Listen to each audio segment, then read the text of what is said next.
Everyone was hopping कि आप gold के लिए जाएंगे, और हालांकि आपके इंजरी कंसर्न्स थे बिफोर ओलंपिक गेम्स, लेकिन स्टिल सिल्वर आया है। तो आप अपनी तरफ से क्या मानते हैं कि चलो सिल्वर आया, I am content with that, या आपको भी लगता है कि नहीं, despite injury concerns I was a medal contender for gold as well?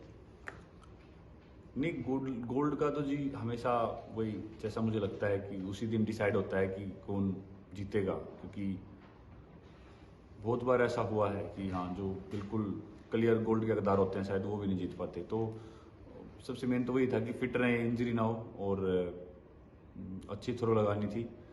तो जो परफॉर्मेंस रही है काफ़ी अच्छी रही है, और जो रिजल्ट रहा है वो भी काफ़ी सही है। मेडल जीता है दूसरी बार ओलंपिक्स में अपनी कंट्री के लिए, तो वो मेरे लिए काफ़ी अच्छी बात है। आपने कल बात करी थी कि शायद आपको वो बड़ा डिसीजन लेना पड़ेगा सर्जरी का। वो क्या आप ये वाला ओलंपिक सीजन या 24 सीजन है, ये कंप्लीट करने के बाद आप जाएंगे, या हो सकता है कि इवन क्योंकि आपको डायमंड लीग भी खेलना है बाद में फाइनल में, या उससे पहले ही आप हो सकता है ये डिसीजन लेंगे सर्जरी का? नहीं, ये एक बार सीजन अच्छे से ऑफ कर लें, और जो कंपटीशन बच्चे हैं कोशिश करेंगे कि अगर सब कुछ सही रहे तो वो भी खेल लें। पर अभी एक बार कोच या टीम के साथ बैठ के, फिजियो हैं ईशान भाई, उनके साथ बैठ के बात करेंगे, या डॉक्टर से कंसर्न करना है वो भी कर लेंगे। लेकिन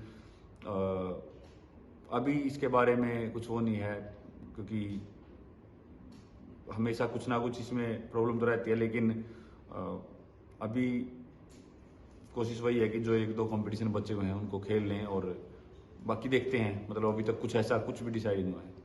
नीरज, आप 2 टाइम ओलंपिक मेडलिस्ट हैं, और इंडिया में केवल आप 3rd ही ऐसे एथलीट्स हैं जिन्होंने बैक टू बैक मेडल जीते हैं। सुशील कुमार, पीवी सिंधु, और उसके बाद आप। हालांकि मनु ने एक ही एडिशन में 2 मैच जीते हैं। You know what it takes to become a champion. Can you share with us कि एक चैंपियन बनने के लिए क्या करना होता है? नीरज चोपड़ा कैसे बना जाता है? सबसे पहले तो जी वही है कि एक तो ऑलरेडी काफ़ी टाइम हो गया है स्पोर्ट्स। मैंने 2011 में स्टार्ट किया था अपनी जर्नी की ट्रेनिंग, और ऑलमोस्ट 14 साल के करीब हो गए हैं। तो वही है, इन सालों में मैंने बहुत टाइम दिया है जर्नी की ट्रेनिंग को, और बहुत ही बाकी सब कुछ चीज़ें छोड़ के प्रायोरिटी पे रखा है हमेशा ट्रेनिंग को, और बहुत ही मन से की है, दिल से की है। और जितने सालों तक ट्रेनिंग करते रहे, आगे बढ़ते रहे, और कभी नेशनल लेवल पे पहुंच गए, उसके बाद फिर इंटरनेशनल लेवल पे आए, तो और बिलीव खुद पे बढ़ता चला गया, और ज़्यादा ट्रेनिंग करने का मन किया कि हाँ अभी और अच्छा करना है। बिल्कुल इंजरी भी आई बीच में, लेकिन जब भी कभी अपनी कंट्री के लिए अच्छा करते थे या मेडल जीता तो और कॉन्फिडेंस बढ़ता था। और उसी का कारण है कि हाँ, अब जब भी किसी बड़े प्लेटफॉर्म पे खेलते हैं तो वो परफॉर्मेंस उस लेवल की दे पाते हैं, क्योंकि अभी वो प्रेशर को किस तरीके से हैंडल करना है और किस तरीके से वहाँ पे कम्पीट करना है उसका थोड़ा पता लग गया है। क्या चीज़ ऐसी है जो आप कह रहे हैं कि आपको छोड़नी पड़ी है? अगर आप इस तरह की हार्ड ट्रेनिंग में नहीं होते, आपके पास एक चॉइस होती कुछ चीज़ें करने की, तो वो क्या होती? काफ़ी कुछ चीज़ें। सबसे पहले तो घर छोड़ना पड़ा। सबसे बड़ी बात तो वही है कि 2011 से ही मैं बाहर रह रहा हूँ और बहुत ही कम घर पे जा पाता हूँ। और उसके बाद आप अपनी पसंद का खाना नहीं खा सकते, काफ़ी डाइट कंट्रोल रखनी पड़ती है, और ट्रेनिंग और रिकवरी को बहुत ज़्यादा टाइम देना पड़ता है। ज़्यादा बाहर घूमना फिरना ये नहीं हो पाता। तो और ऐसा नहीं है कि मुझे ये चीज़ छोड़नी पड़ी है, मुझे जो भी मेरा रूटीन है मुझे वो बहुत ज़्यादा पसंद है, और मैं उसको शायद जो नॉर्मल इंसान को कुछ घूमना फिरना पसंद है या पार्टी करना पसंद है, शायद मैं उतना ही पसंद, मैं जैसा उनको वो पसंद है, मुझे अपनी ट्रेनिंग और जो अपना डेली रूटीन है वो पसंद है। तो मैं खुश हूँ अपनी इस उससे। नीरज, कल जब आपका इवेंट चल रहा था तो OTT प्लेटफॉर्म पे 4.5 करोड़ लोग आपको देखना चाह रहे थे। इंडिया में ये नंबर दिखा रहे थे कि 4.5 करोड़ लोग आपका इवेंट लाइव देख रहे हैं। इवन वर्ल्ड कप क्रिकेट का जो फाइनल था उसमें 3.5 करोड़ तक एक स्टैट आ रहा था। आपको क्या कभी एहसास होता है कि मैंने इंडियन स्पोर्ट के लिए क्या कर दिया है? आप कभी सोचते हो इस बारे में कि मैं कितना लार्जर देन लाइफ एक मेरा पर्सोना क्रिएट हो चुका है? नहीं, बिल्कुल। जिस तरीके से बड़ा है जेवलिन इंडिया में, तो वो देख के बहुत खुशी होती है। और मैं चाहता हूँ कि बिल्कुल जिस तरीके से लोग क्रिकेट को फॉलो करते हैं या कल ओलंपिक को फॉलो कर रहे थे, तो ऐसे ही हमारे बाकी सभी जो एथलीट हैं जो खेलते हैं उनको फॉलो करें, और उसको डीपली समझे स्पोर्ट्स को, कि इस स्पोर्ट में क्या रूल्स होते हैं, कैसे चलता है।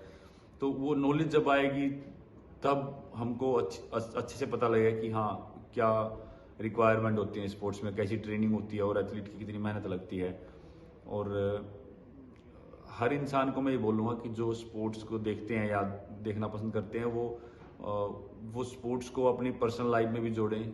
चाहे वो कोई भी काम करते हैं, लेकिन दिन में वो एटलीस्ट 1 घंटा या 1.5 घंटा स्पोर्ट्स खेलें, कुछ ना कुछ उसमें जरूर दें और अपने बच्चों को भी करवाएं। क्योंकि अगर हमको इंडिया को एक स्पोर्टिंग नेशन बनाना है तो ये चेंजेस है जो हमको करने पड़ेंगे। बहुत ही पॉजिटिव इम्पैक्ट आया, क्योंकि जब हम खुद खेलेंगे हमको पता लगेगा कि कितनी मेहनत लगती है और क्या लगता है यहाँ तक पहुँचने में। और अगर उस दिन हम परफॉर्मेंस नहीं दे पाते हैं तो हमको कैसा फील होता है या खिलाड़ियों को कैसा फील होता है और हमको कैसा बर्ताव करना चाहिए।